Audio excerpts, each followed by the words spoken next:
Hello class, चलिए आज हम लोग the ailing planet green movement's role ये पढ़ते हैं। आज इस चैप्टर में इस मतलब जो चैप्टर है इसका अर्थ है यानी बीमार ग्रह हरित आंदोलन की भूमिका, यानी धरती को एक बीमार ग्रह कहा गया है और जो हरित क्रांति या ग्रीन रिवॉल्यूशन है उसका क्या प्रभाव पड़ा था, इसके ऊपर क्या किया उन्होंने धरती के लिए, इसके बारे में हम जानेंगे। ग्रीन मूवमेंट की शुरुआत 1972 में न्यूजीलैंड में हुई थी।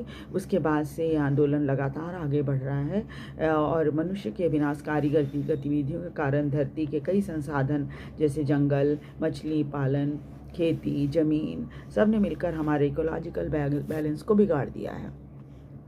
सस्टेनेबल डेवलपमेंट पर वर्ल्ड कमीशन फॉर एनवायरनमेंट की रिपोर्ट कहती है कि डेवलपमेंट का अर्थ ये होता है कि आप अपनी ज़रूरतों को पूरा करिए बिना भविष्य को हानि पहुंचाए हुए, यानी कि आप अपनी ज़रूरत पूरा कीजिए और भविष्य के बारे में भी सोचिए।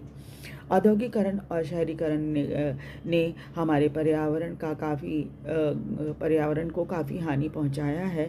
इसकी वजह से क्लाइमेट चेंज हो रहा है और बायोडाइवर्सिटी को भी नुकसान हुआ है।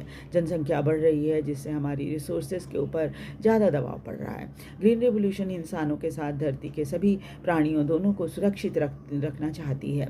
लुसाका जाम्बिया में एक ज़ू है जहाँ पिंजरे में एक मिरर रखा है जिस पर लिखा है the world's most dangerous animal. हालांकि उस पिंजरे में कोई जीव नहीं है। जब उसमें आप मतलब एक इंसान झांकता है तो उसे खुद की ही छवि दिखाई देती है। इसका मतलब सबसे खतरनाक जानवर और कोई दूसरा नहीं बल्कि इंसान ही है। मनुष्य को ये समझ आना चाहिए कि पूरी धरती सिर्फ उसकी नहीं बल्कि दूसरे जीव जंतुओं की भी है। धरती हमें विरासत में मिली है और हमें ही इसे सुरक्षित रखना है। पर्यावरण को बचाने के लिए विभिन्न देशों, उद्योगों और व्यक्तियों को मिलकर काम करना होगा।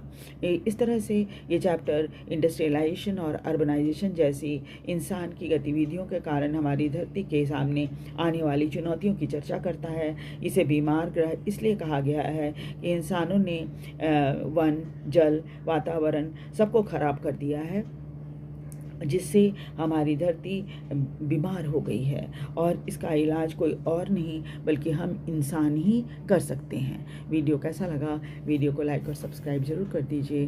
Thank you very much.